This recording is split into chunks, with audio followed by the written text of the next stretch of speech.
ఎన్ని బిల్లులు చెల్లించింది కాంట్రాక్టర్లై, ఎవరెవరికి చెల్లించింది బయట పెట్టాల్సిన అవసరం ఉంది. మేము డిమాండ్ చేస్తా ఉన్నాం బీఆర్ఎస్ పార్టీగా.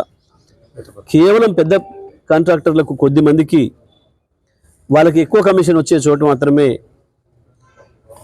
మంత్రులు ఆ స్థాయి పై స్థాయిలో ముఖ్యమంత్రి స్థాయి కార్యాలయం నుంచి మాత్రమే వచ్చిన ఫోన్లకు వాళ్ళకు ఇస్తున్నట్టుగా చిన్న కాంట్రాక్టర్లు అందరూ కూడా ఆరోపిస్తున్నారు. దీనిపైన వెంటనే శ్వేతపత్రం రిలీజ్ చేయాలి ప్రభుత్వం. ఇప్పటి వరకు ఈ రాష్ట్ర ప్రభుత్వం 15 నెలల కాలంలో కాంట్రాక్టర్లకు బిల్లుల రూపంలో చెల్లించింది ఎంత, దాంట్లో ఎవరెవరికి ఎంత చెల్లించారో కూడా చెప్పాల్సిన బాధ్యత రాష్ట్ర ప్రభుత్వం పైన ఉంది. లేదు అంటే తప్పకుండా నిన్న కాంట్రాక్టర్లు ఏదైతే ఆరోపణ చేసిండ్రో, ప్రజలలో ఏదైతే చర్చ జరుగుతుందో అది నిజమనేది ఈ రాష్ట్ర ప్రభుత్వం కాంగ్రెస్ పార్టీ ఒప్పుకున్నట్టు అవుతుంది. అందుకే నేను ఆర్థిక మంత్రిని డిమాండ్ చేస్తున్నా, వెంటనే ఈ ఆరోపణలపైన శ్వేతపత్రం విడుదల చేయాలి.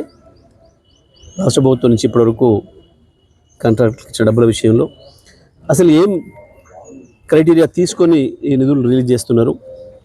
కేవలం ఎమ్మెల్యేల ఉత్తరాల మీదన, లేదా మంత్రుల రికమెండేషన్ల మీదన, ముఖ్యమంత్రి ఆఫీస్ నుంచి వచ్చిన రికమెండేషన్ మీదన ఏ పద్ధతి అవలంబిస్తున్నారు అనేది కూడా చెప్పాల్సిన బాధ్యత రాష్ట్ర ప్రభుత్వం పైన ఉందని చెప్పి నేను డిమాండ్ చేస్తూ ఉన్నాను.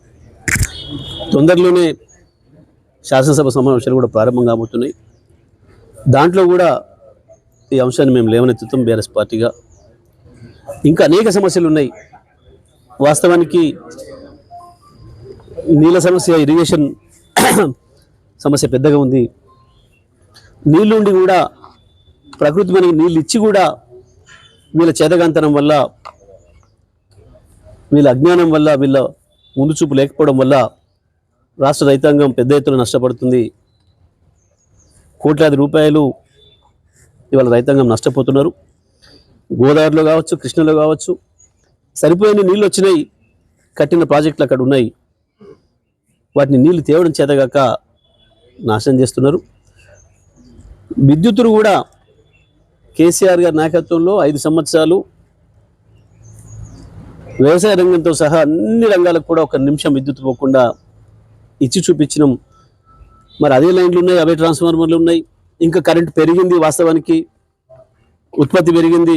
ఒకవైపు యాదాద్రిలో, ఇంకొక వైపు ఎన్టీపీసీ రామగుండంలో ఉత్పత్తి పెరిగింది. 2400 మెగావాట్ల పైగా అదనంగా వచ్చింది. అయినప్పటికీ కూడా ఈ ప్రభుత్వానికి కరెంట్ ఇవ్వడం చేతగాట్లేదు. దాంతో వందలాది వేలాదిగా మోటార్లు కాలిపోతున్నాయి, ట్రాన్స్ఫార్మర్లు వెళ్ళిపోతున్నాయి. లో వోల్టేజ్, హై వోల్టేజ్ వల్ల ఇళ్లలో బల్బులు కూడా పగిలిపోతున్నాయి, టీవీలు పగిలిపోతున్నాయి. ఇటువంటి దుస్థితి మళ్ళీ వచ్చింది. 2014 ముందు పూర్వ పరిస్థితులు మళ్ళీ వాళ్ళు కనబడుతున్నాయి. తప్పకుండా వీటన్నిటిపైన కూడా మేము అసెంబ్లీలో కూడా లేవనెత్తుతాం. అవినీతి పెరిగిపోయింది బాగా. రాజకీయ నాయకులు, మంత్రులు, వాళ్ళ ఆదాయం పెరుగుతుంది, రాష్ట్ర ప్రభుత్వ ఆదాయం తగ్గుతుంది. ఇసుక మాఫియా, ఇసుక దోపిడీ కొరకు కాళేశ్వరం లిఫ్ట్ ప్రారంభించకుండా ఇవాళ కాళేశ్వరం కింద ఉన్న రైతాంగం మొత్తం సూర్యాపేట వరకు ఇక్కడ ఎండబెడుతున్నారు. కృష్ణ పైన మాట్లాడే దమ్ము లేక, చంద్రబాబు నాయుడికి వ్యతిరేకంగా, మోడీకి వ్యతిరేకంగా మాట్లాడే దమ్ము లేక వాళ్ళకు లొంగిపోయి కృష్ణ పరివాహక ప్రాంత రైతాంగానికి కూడా అన్యాయం చేస్తున్నారు. అన్ని విషయాలు కూడా తప్పకుండా ప్రభుత్వం మేము నిలదీస్తాం.